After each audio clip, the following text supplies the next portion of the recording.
নমস্কার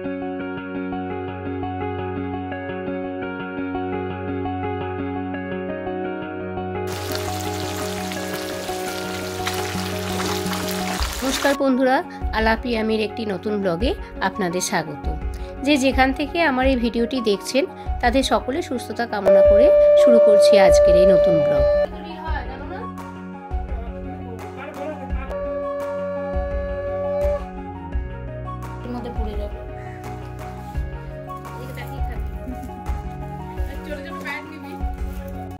আজ রবিবার, সকাল থেকেই একটু তাড়াহুড়ো রয়েছে, কারণ এদিকের পর্ব চুকিয়ে আবার মায়ের বাড়িতে যেতে হবে।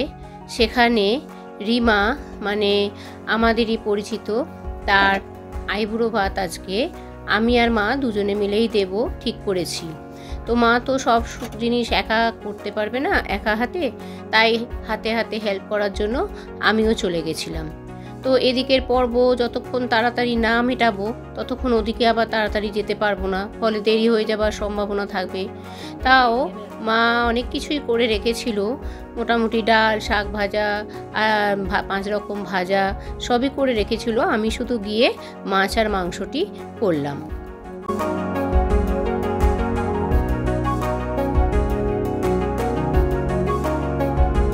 রিমার আইবুড়ো ভাতের পূর্বে তার সম্পর্কে কিছু কথা বলে রাখি। এরা আমাদের বাপের বাড়ির, মানে আমার বাপের বাড়ির পাড়াতেই প্রতিবেশী হিসাবে থাকে। এরা 2 বোন, বড়টির তো বিয়ে হয়ে গেছে আগেই, আর এটি হচ্ছে ছোটটি। এরা 2 বোন, বড়টির নাম রিয়া আর ছোটটি যার আজকে আইবুড়ো ভাত তার নাম রিমা। এরা 2 বোনেই খুব মিশুকে। বড়টি তো খুবই ভালো, এবং তারপরে যখন ছোটটি হলো, দিদির দেখা দেখি, তখন সেও আমাদের বাড়িতে যাতায়াত শুরু করলো। কিন্তু খুব ছোটোবেলায় মনে পড়ে ও একদমই আসতে চাইতো না।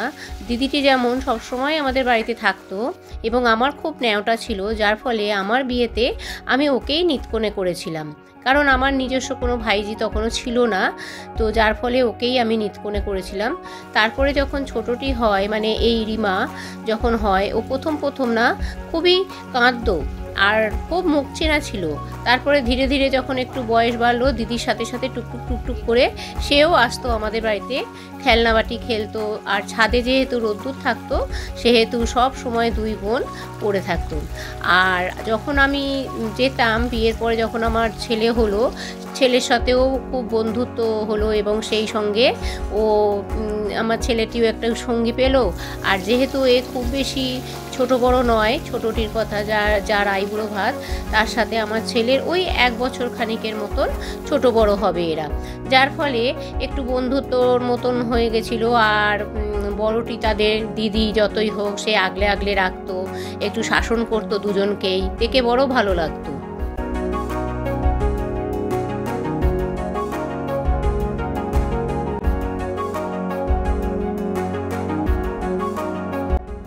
আজ সেই ছোট্ট মেয়েটি কত বড় হয়ে গেল, সে আজ বিয়ের পিঁড়িতে বসতে চলেছে এবং পরের ঘর করার জন্য একেবারে প্রস্তুত। তো এই বিশেষ দিনটিকে তার জন্যই কিছু সাধ্য মতন সাজিয়ে দিলাম, তার পছন্দ মতন কিছু রান্না দিয়ে।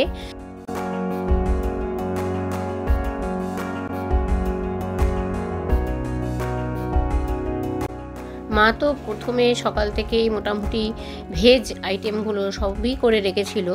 আমি শুধু গিয়ে এই মাছ আর মাংসটি করলাম, এবং খুব বেশি দেরি হয়নি তার জন্য, যেহেতু হাতাহাতি করা হয়েছে আর সময়েরও একটা ব্যাপার আছে, তাও অনেকটাই বেলা হয়ে গেছিল। আর এই সমস্ত ফটো ভিডিও করতে করতে খানিকটা তো সময় লাগবেই। আর এই বিশেষ দিনটিতে একটু স্মৃতিমধুর না করে রাখলে হয়? এই স্মৃতিমধুর দিনগুলোই যখন সে বা আমরা পরবর্তীকালে দেখব, কতই না ভালো লাগবে আমাদের।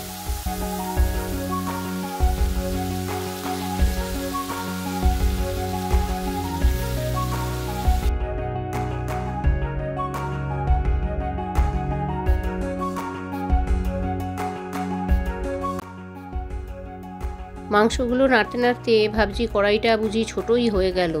তাই জন্য মাকে তখন বললাম আমাকে একটা ডেচকি বা বড় জাতীয় কোনো কড়া আমাকে দিতে পারো, যাতে এটা আমি ঢেলে একটু ভালো করে না কষালে তো মাংসটা ঠিক মতন কষানো হবে না।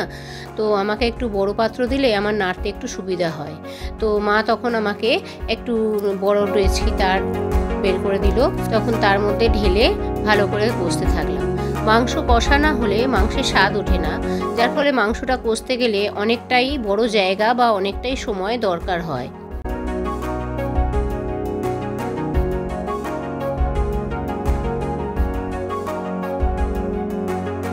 এরা দুই বোনই আমার বাবার খুব প্রিয় ছিল। আমার বাবা নিজের নাতনির মতনই তাদের স্নেহ করত, আর তারাও দাদু বলতে অজ্ঞান। বড়টি তো খুবই দাদু দাদু করতো, আর যখন ছোটটি হলো তখন দিদির দেখা দেখি সেও দাদু দাদু আরম্ভ করলো। তো যাই হোক, বাবা আজকে বেঁচে থাকলে খুবই খুশি হতো। এই দিনের জন্য সব দাদুর দিদারাই তো অপেক্ষা করে থাকে, কিন্তু বাবা আজকে নেই, তাই বাবার কথা আজকে বড়ই মনে পড়ছে। যাই হোক, চলুন আস্তে আস্তে সমস্ত রান্নাবান্না হয়ে গিয়ে সাজিয়ে দিলাম। আর একটু আইবুড়ো ভাতের অনুষ্ঠান সুন্দর করে একটু সাজিয়ে দেবো না, ফটো টটো তুলবো না, তা কি করে চলে? যতই হোক, তার জীবনের একটা নতুন অধ্যায় সূচনা হতে চলেছে, তাই এই জীবনের নতুন অধ্যায়টিকে স্মৃতিমধুর করে রাখতে একটু তো পরিপাটি করে সাজানো দরকার। তাই তাকে বললাম, বাবু তুই একটু সেজেগুজে আয়, একটা ফটো টটো তো তোলা হবে, ভিডিও করা হবে, আর আমি ততক্ষণ এইগুলো জোগাড়জান্তি করছি।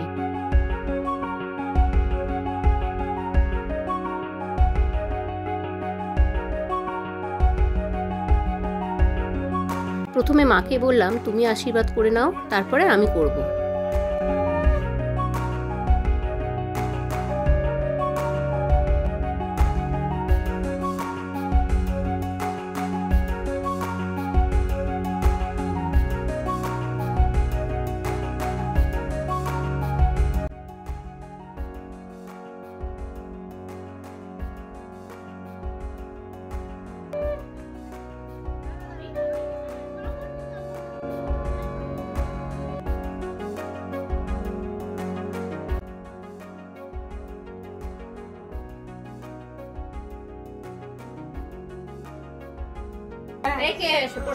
দেখো বলতে বলতে বলো, আমি এখন আইবুড়ো খাচ্ছি, মামার কাছে ডিস্টার্ব করো না।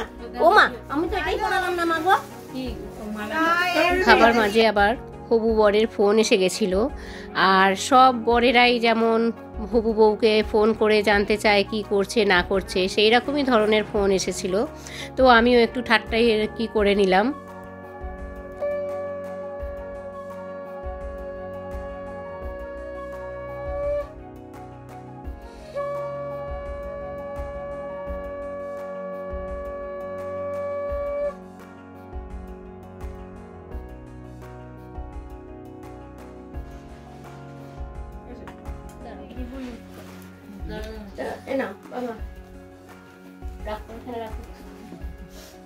কি খাওয়াবো? দু চামচ করে দই তুলে খাই দাও না, এটা চামচে আছে। খুব ভালো থেকো, সুখে শান্তিতে একদম ঘর করো। চলুন, সব কিছু পর্ব মিটলো, এবার আমি ওকে বললাম একটু শান্তি করে খা দেখি।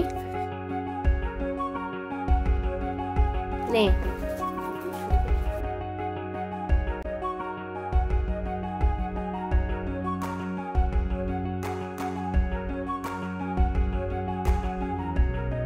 খাওয়া দাওয়ার পর্ব চুকলো। তারপর মাকে বললাম চলো একটু ছাদে, ওর সাথে কটা ফটো তুলে নেব। আর যেহেতু এইগুলোই একটু স্মৃতি হয়ে থাকবে, আজ থেকে বেশ কিছু বছর পর যখন পেছনে ফিরে তাকাবো, বা এরাও যখন এই আলাপি আমি সার্চ করে যখন এগুলো দেখবে, তখন তাদেরও একটা ভালো লাগা কাজ করবে। আমার তো লাগবেই, কারণ এইগুলোই আমার হচ্ছে নানান ধরনের ঔষধ বলতে পারেন ভবিষ্যৎ জীবনের। দাঁড়া,